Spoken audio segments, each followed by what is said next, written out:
ఇకో Tejas world class electric bike అతి తక్కువ ధరలోనే.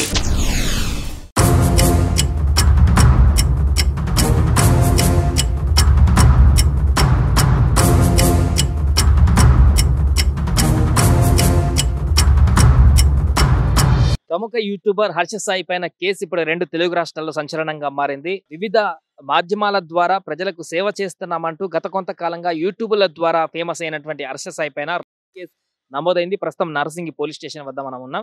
గత కొంతకాలంగా ఒక సినిమా కూడా అతను చేస్తున్నటువంటి విషయం కూడా మనకు తెలిసిందే. మెగా అనేటువంటి ఒక ఫిలిం ని కూడా ఆయన యాక్ట్ చేస్తున్నారు.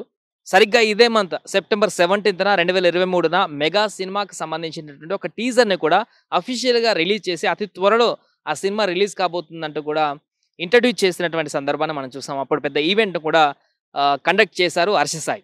ఈ నేపథ్యంలో ఆ సినిమాకు సంబంధించినటువంటి ఆ సినిమాను ప్రొడ్యూస్ చేసినటువంటి ఒక మహిళ ఆ మహిళను వేధించినట్లుగా హర్ష సాయి ఆ మహిళని చాలా ఇబ్బందులకు గురి చేసినట్టుగా నార్సింగ్ పోలీస్ స్టేషన్ లో కేసు నమోదు చేయడం, ఈ రోజు సాయంత్రం 4 గంటల నుంచి 5 గంటల మధ్య ప్రాంతంలో ఈ పోలీస్ స్టేషన్ పరిధిలోకి వచ్చి ఆమె తన యొక్క ఆవేదన వెలుబుచ్చడంతో పూర్తిగా పిటిషన్ స్వీకరించినటువంటి పోలీసులు తనపైన కేసు నమోదు చేయడం జరిగింది.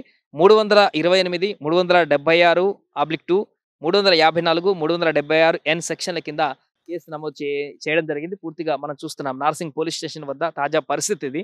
ఈ హర్ష సాయి మీద ఒక్కసారిగా కేసు నమోదైందన్నటువంటి విషయంతో హర్ష సాయి అభిమానులు కానీ మిగతా వాళ్ళందరూ కూడా ఒక్కసారి విస్మయానికి గురయ్యారు. బిగ్ బాస్ కంటెస్టెంట్ గా కూడా గతంలో పరిచయమైనటువంటి మహిళ ఈమె, అందరికీ సుపరిచితురాలైనటువంటి వ్యక్తే.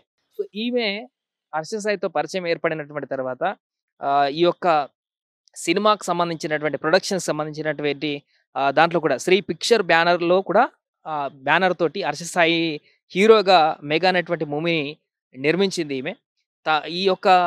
ఈ అంశాలలో నెలకొన్నటువంటి విభేదాలు లేకుంటే నిజంగా ఆ అమ్మాయి పైన హర్ష సాయి చేసినటువంటి వేధింపులో ఇతరత్ర కారణాలు ఏమైనా కానీ ఆ అమ్మాయి హరాస్మెంట్ చేస్తున్నట్టుగా పోలీస్ స్టేషన్లో కేసు నమోదు చేయడం అయితే సంచలనంగా మారింది. ఒకవైపు తాజాగా నెలకొంటున్నటువంటి వరుస ఘటనలు, ఒకటి రాజ్ తరుణ్ పైన లావణ్య చేసినటువంటి కేసు, అంతకుముందు జానీ మాస్టర్ పైన మరొక కొరియోగ్రాఫర్ చేసినటువంటి కేసు, తాజాగా హర్ష సాయి పైన ఇంకొక మహిళ తాజాగా చేసినటువంటి వరుస సంఘటనలతోటి 2 తెలుగు రాష్ట్రాల్లో ఒక్కసారిగా సంచలనంగా మారింది.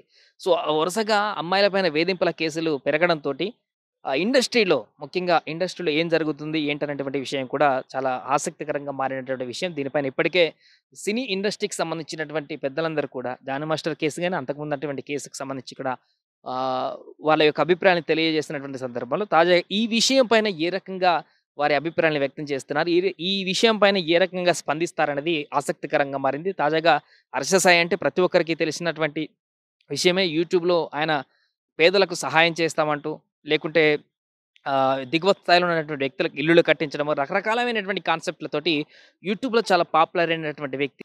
ఒక అమ్మాయి ఫిర్యాదులో ఎఫ్ఐఆర్గా నమోదయ్యేటువంటి ఈ కేసులో ఇరుక్కోవడం అయితే సంచలనంగా మారింది. దీనికి సంబంధించి మరి హర్ష సాయి ఇప్పటివరకైతే ఎలా స్పందించలేదు. ఏదేమైనా కూడా ప్రస్తుతం నార్సింగ్ పోలీస్ స్టేషన్ వద్ద అయితే కేసు ఫైల్ అయింది. దీనికి సంబంధించి రేపు పొద్దున ఏ రకంగా హర్ష సాయి స్పందిస్తాడనేది వేచి చూడాలి.